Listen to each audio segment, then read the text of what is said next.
I'll bet you remember this one. Ms. Bugley.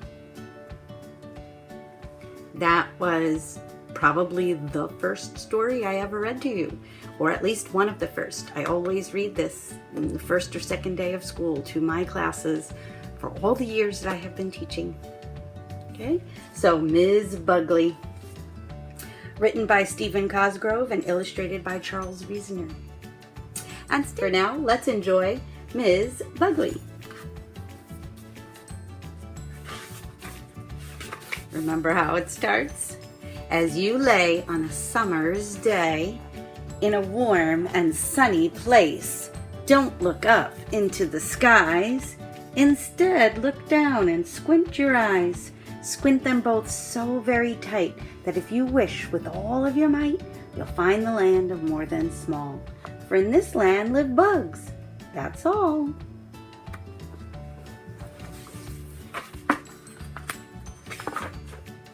Lazy, hazy summer days were filled with laughter and song as the little bugs of Bugville played and played their vacation away.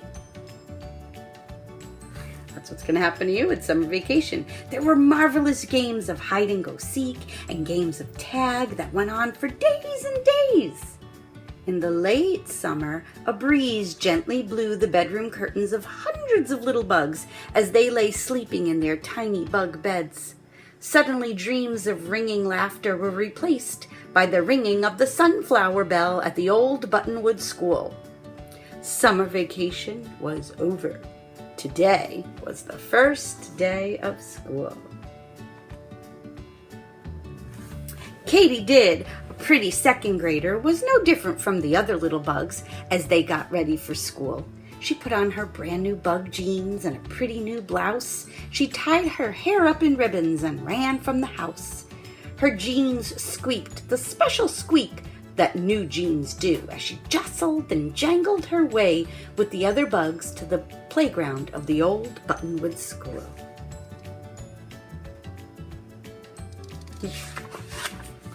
All the bug children pushed and shoved their way to the front of the schoolhouse, and there, posted on the board for all to see, were the classroom assignments. Rows and rows of little bug names were assigned to a teacher, and a room for the entire year. Some bugs got kindly old Mr. Filler the caterpillar, and some were assigned to Mrs. Grammar, the prettiest teacher in school. Katy Did scan the sheet and looked and looked. And there at the very bottom, she found her name. She traced a tiny finger across the line and found that she had been assigned to Ms. Bugley, the meanest and ugliest teacher in the school. Oh no. Dragging her lunchbox behind her, Katy Did walked like a condemned prisoner to her classroom at the very end of the hall. She followed the other bugs inside, and as soon as they had taken their seats, the door slammed shut. There was Miss Bugley. Miss Bugley stood at the front of the class with a ruler clenched in her fist and her shiny shoed foot tapping on the door, tap, tap, tap. On the floor, tap, tap, tap, tap, tap, tap. There will be silence in the classroom at all times, she said in ominous tones.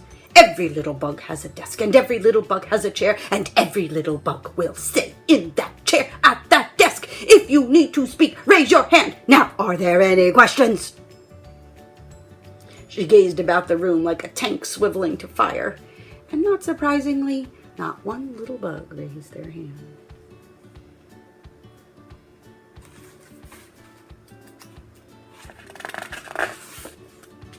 The first day of school dragged on and on. Outside was bright and sunny, but inside Miss Bugley's room it was dark and gloomy. Katy Did worked and worked, trying to remember what was 2 plus 2. Was it 4 or more or less? Oh no, here comes Miss Bugley. Katy Did, are you having trouble with your math? The teacher asked in her great rumbling voice. Yes, ma'am, said Katy Did in a tiny voice. "Well," said Miss Bugley, "then all of you will take your math books home tonight and do your numbers until you get them right." And with that, the bell rang, ending the first day of school.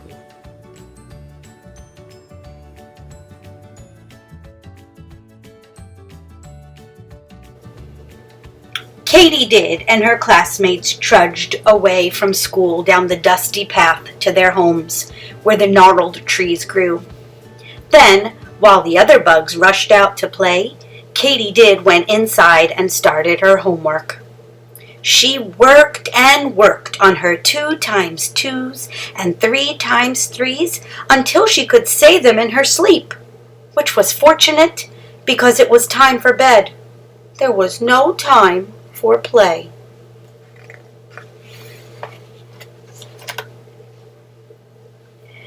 The next day, and the next, and the next, Katy Did and her classmates trudged to school, went to class, and very rarely had any fun at all. They would sit in their room and look longingly out the window at the other bugs playing. They had to be careful about looking out the window because Mizz Bugley wanted all their attention. Mizz Bugley didn't believe in having fun. Mizz Bugley didn't believe in anything but work, work, work. The days dragged on, and finally, one crisp fall day, there was a notice posted on the bulletin board. It announced the first annual math contest at Buttonwood School. The first prize was to be ice cream for every bug in the classroom having the student with the best score. Throughout the building, there were cheers and laughter, except in Miss Bugley's class, where laughter belonged outside. Miss Bugley stood at the head of the class and sternly said, "Tomorrow is the test, and I want each of you to do your best and no less." All the little bugs answered in unison, "Yes, Miss Bugley." Then, as if there were no contest at all, they studied spelling, geography, and boring bug history. The very next day, all the students at Buttonwood School were taken to the assembly hall. They sat in classroom groups like buzzing bees, waiting for the competition to begin. The room was filled with eager anticipation. Suddenly a hush filled the room as Mr. Filler, the caterpillar, walked on his many feet to the front of the stage. "The contest," he said, "is to be like a spelling bee, only with math instead. Each bug will be asked to solve a problem, and whoever is the last to answer correctly is the winner. So, let the contest begin." One by one, the students of Buttonwood filed to the front of the auditorium and tried to answer the question that was asked. Some questions seemed very, very hard, and some were a little easier. One by one, bugs were eliminated, until there were only 2. Snug, a bug from Mrs. Grammer's class, and Katy Did from Miss Bugley's.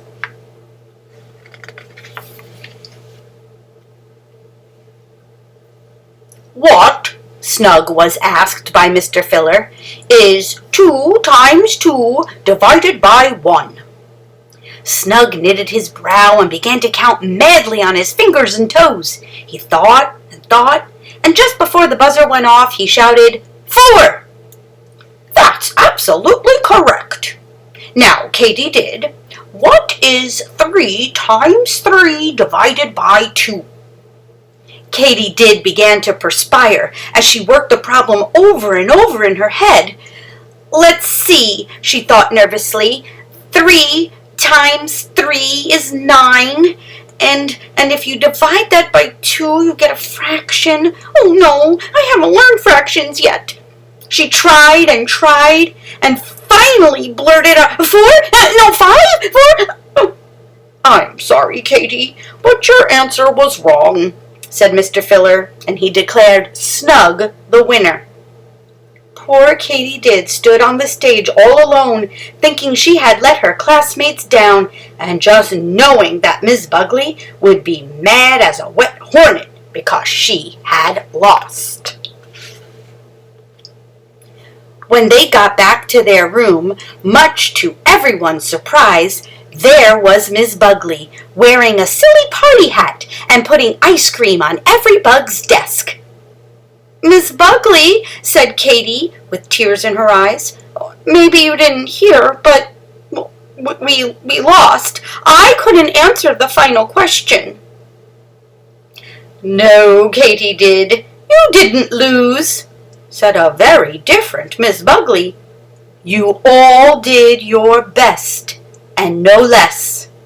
When you try, you never lose, and winners are always rewarded."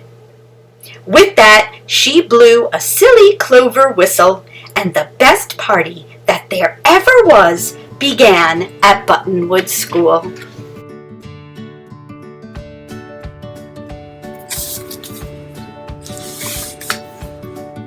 When you try your very best at all those things you do, remember old Miss Bugley and the lesson she taught you.